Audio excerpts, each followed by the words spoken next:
Hi there, magical, delicious ones. How are you doing today? I'm coming to you from my living room, and do you know what? These lights here, they stay up all year round. I love Christmas, right? But I love Christmas not for the presents or the food, although that's pretty good too. I actually love Christmas because of the Christmas lights, and I love the joy that they bring to people. And I was like, why do I have to keep them up only for Christmas? Like, even my Christmas lights stay up from um, pretty much the start of December, maybe even late November, right through to about February now. Because I just love watching them on the tree, and it's just brings me so much joy.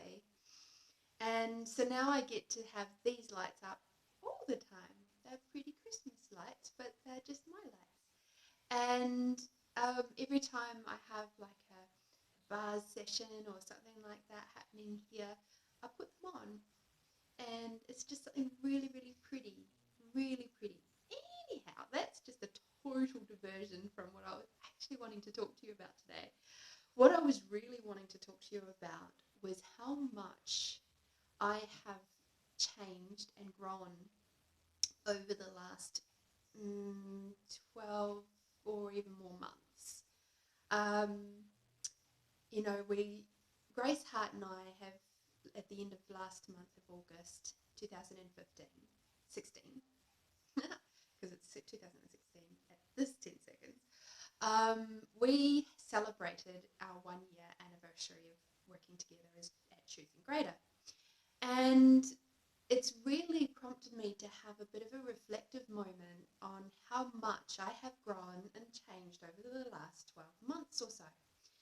And one of the things that has really been showing up loud and clear for me is how much I have changed in regards to my voice and actually willing to be seen, hi, and heard, hello.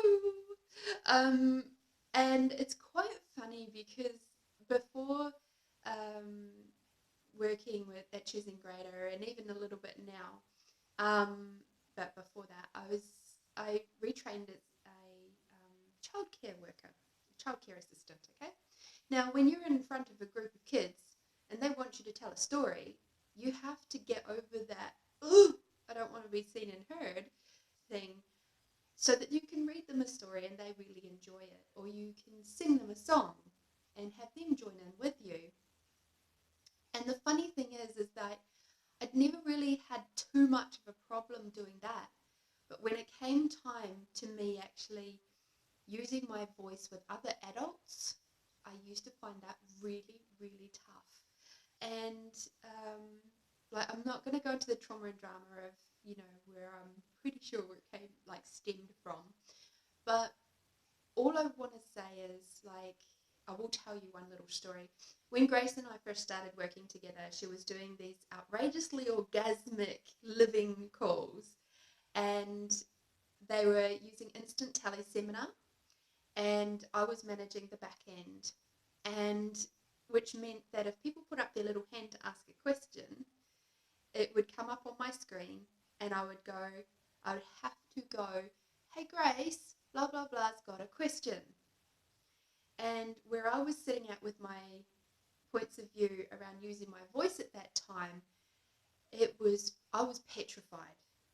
I was scared. My body was shaking. I was like, I was, almost hyperventilating. I didn't want to do it. I pushed through initially, but it felt so uncomfortable. And so Grace and I sort of came up with a couple of slightly softer techniques for me to be a bit more comfortable around making that step up.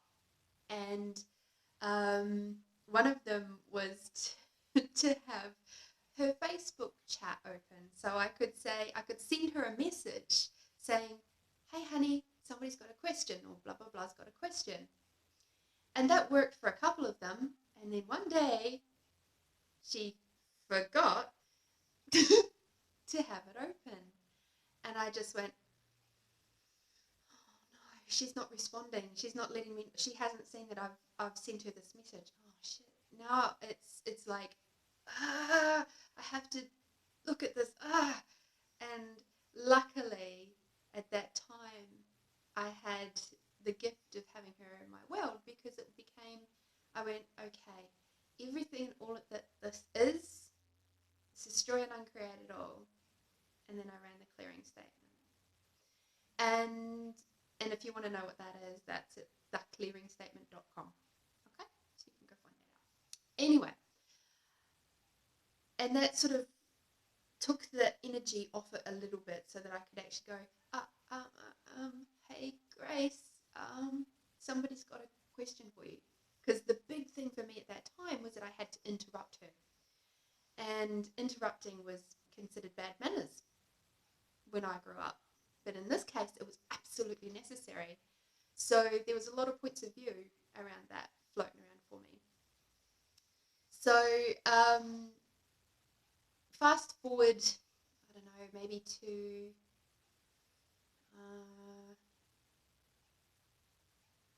maybe around May, June sometime. Blossom Benedict and Stephanie Richardson did a 30 videos for 30 days video challenge. And even though this made me feel quite uncomfortable, I was like, by this stage I've sort of gotten to know that things that make you feel uncomfortable but have that energy of, yeah, let's do that, and your body's going, but at the same time it's going, yay! It's like those butterfly sort of feelings. That's actually everything saying, yeah, let's go for this. It's going to expand your world in a way that you possibly are not aware of yet, but could be really fun.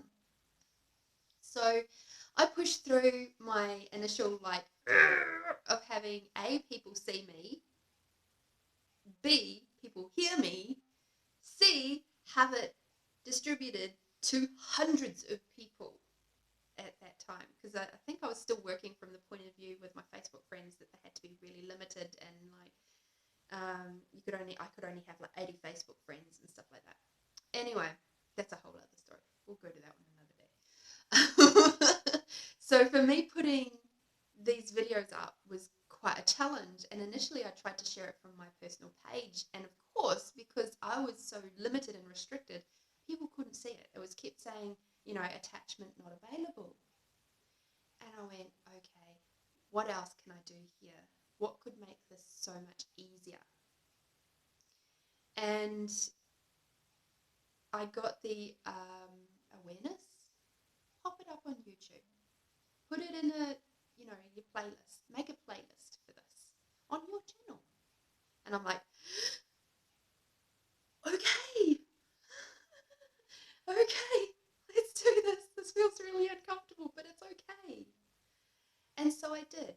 And then I began, in doing so, it's funny how these things sort of expand and grow your world, because from there I began to get friend requests from people within the group, and I've made some absolutely phenomenal friends from that group who are just such a gift and a contribution to my world, that had I not done that, had I not pushed through that uncomfortable and recognized it as excitement, I would not be in touch with these people now.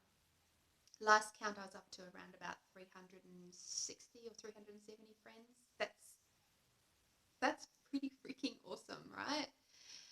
Anyway, so I did these video challenges, 30 videos for 30 days, and everybody's done them a little bit different. Some people have, not done it consecutively. Some people have done it like me.